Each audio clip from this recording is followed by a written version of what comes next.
Assalamualaikum warahmatullahi wabarakatuh. Selamat datang di Educational Creator. Kali ini kita akan membahas tentang tenaga honorer ataupun non-ASN. Apakah diangkat P3K 100%? Segera kita cek. Yang pertama adalah Undang-Undang Nomor 20 Tahun 2023 tentang ASN.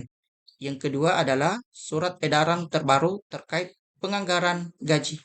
Baik, kita masuk di yang pertama adalah Undang-Undang Nomor 20 Tahun 2023 tentang ASN.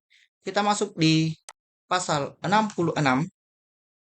Di pasal 66 ini dinyatakan bahwa pegawai non-ASN atau nama lainnya wajib diselesaikan penataannya paling lambat Desember 2024.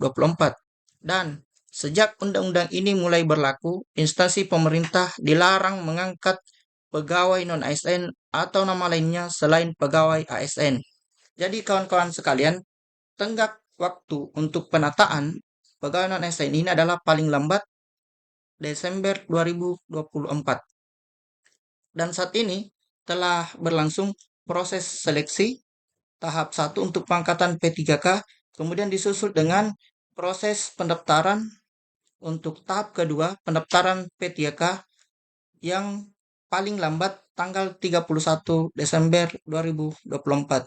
Nah, berkaitan dengan kelulusan ataupun perankingan P3K ini terdapat kriteria prioritas. Kita bisa cek.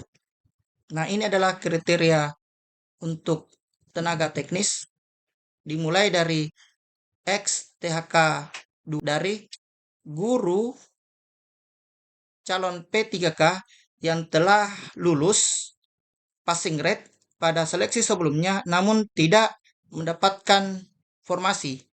Kemudian disusul dengan XTHK tahap 2, kemudian disusul lagi non-ASN yang terdaftar di database non-ASN BKN dan aktif mengajar. Terakhir, guru non-ASN di sekolah negeri yang terdaftar di Dapodik dan aktif mengajar, kemudian lulusan PPG. Kemudian untuk seleksi P3K Jabatan Fungsional Kesehatan diprioritaskan untuk D4 bidang pendidik.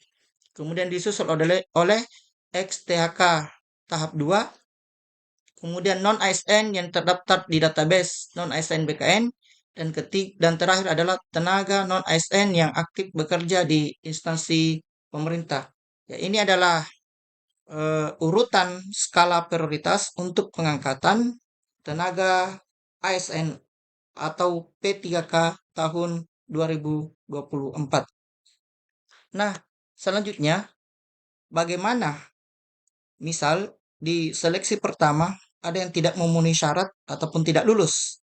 Nah, kita bisa cek di edaran BKN, ya ini adalah edaran BKN tentang penganggaran gaji bagi pegawai non-ASN.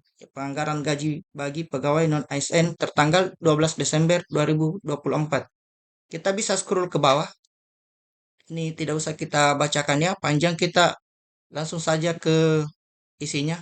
Yang pertama, kami mengapresiasi pejabat pembina kepegawaian instansi pusat dan instansi daerah yang telah mengusulkan kebutuhan P3K tahun 2024 sebagai salah satu bentuk komitmen dalam penataan pegawai non-ASN melalui pengadaan P3K.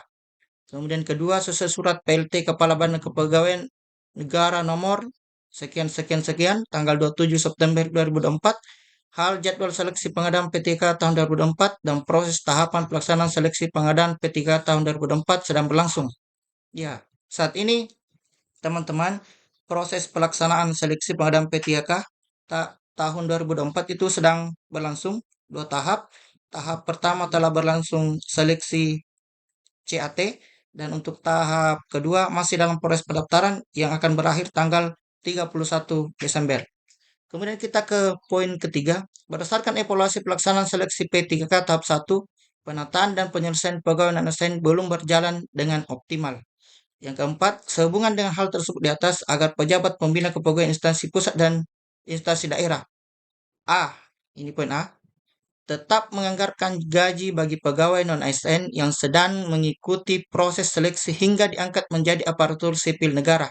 Ya, ini adalah berita yang sangat bagus tentunya. Jadi selama mengikuti proses seleksi tenaga non-ASN ini, maka tetap pemerintah instansi pusat atau instansi daerah tetap menganggarkan gaji bagi pegawai non-ASN yang sedang mengikuti proses seleksi. Nah, kemudian kita ke bagian B, ya. Apabila jumlah pegawai non-ASN yang telah mengikuti seluruh tahapan seleksi melebihi jumlah penetapan kebutuhan, pegawai non-ASN dapat diangkat menjadi P3K par waktu sehingga anggaran P3K par waktu tersebut tetap disediakan. Ya, jadi maksudnya di sini teman-teman, misal untuk yang mengikuti tahapan seleksi misal 100.000 orang, ya 100.000 orang, ya 100.000 orang, ya jumlah pendaftar, ya kita beri di sini dulu. Ini adalah jumlah pendaftar.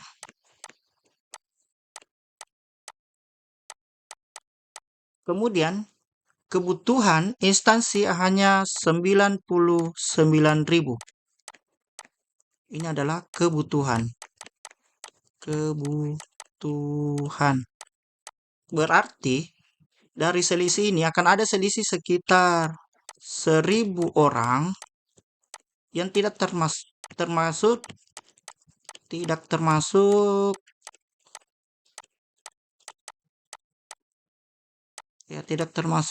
list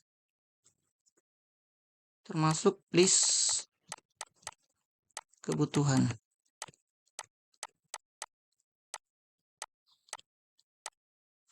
Ya. Jadi ada 100.000 pendaftar misalnya yang telah mengikuti seluruh tahapan seleksi dengan baik sampai akhir, tetapi kebutuhannya di instansi tersebut hanya 99.000. Maka akan ada 1.000 orang yang tidak terserap. Nah, di poin B ini dinyatakan bahwa dapat pegawai non-ASN dapat diangkat menjadi P3K par waktu sehingga anggaran P3K par waktu tersebut tetap disediakan. Jadi artinya yang tidak termasuk list kebutuhan ini tetap akan diangkat menjadi P3K. Namun perbedaannya yang tadi yang masuk dalam list kebutuhan yang diurutkan berdasarkan skala prioritas itu termasuk di P3K penuh waktu. Untuk yang 1.000 orang yang tidak termasuk dalam list kebutuhan sesuai dengan hasil peringkingan, misalnya ada 1.000 orang yang tidak termasuk, maka 1.000 orang ini tetap akan diangkat menjadi P3K dengan kriteria P3K paruh waktu. Oke, sekarang kita ke poin C. Ya, bagi tenaga non-ASN, sebagaimana dimaksud pada angka 4 huruf B, ini yang dimaksud. Oke, penganggarannya disediakan di luar belanja pegawai. Ya, jadi maksudnya untuk P3K paruh waktu yang 1.000 orang tadi ini, ya tetap penganggarannya itu disediakan di luar belanja pegawai. Oke, teman-teman. Jadi informasi pertama yang kita dapat kali ini adalah yang pertama, seluruh pegawai non-ASN ataupun honorer akan diatur penataannya dengan tenggat waktu sampai akhir Desember 2024. Kemudian yang kedua adalah penerimaan terkait data non-ASN itu telah ditutup atau telah dikunci. Yang ketiga adalah instansi pusat dan instansi daerah tetap menganggarkan gaji bagi pegawai non-ASN yang sedang mengikuti proses seleksi hingga diangkat menjadi aparatur sipil negara. Jadi gajinya tetap jalan kalau berpacu atau mengacu pada surat edaran ini. Yang keempat adalah apabila jumlah pegawai non-ASN yang mengikuti tahap seleksi ternyata melebihi jumlah kebutuhan di instansi, maka kelebihan itu tetap akan diangkat menjadi P3K, namun masuk menjadi P3K paruh waktu. Nah, kemudian di poin C surat edaran, nah, P3K paruh waktu yang dimaksud itu bagi tenaga non-ASN sama dimaksud pada angka 4 huruf B, penganggarannya disediakan di luar belanja pegawai. Baik, teman-teman, eh, itu tadi hitung-hitungan ya terkait bagaimana proses seleksi ini yang berlangsung 2 tahap.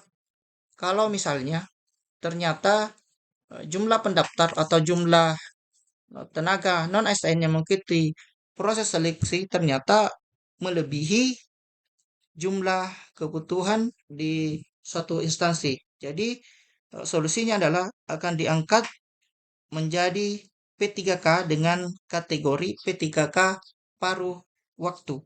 Nah, terkait perbedaan bagaimana hak dan kewajiban antara P3K penuh waktu dengan P3K paruh waktu akan kita bahas di video berikutnya.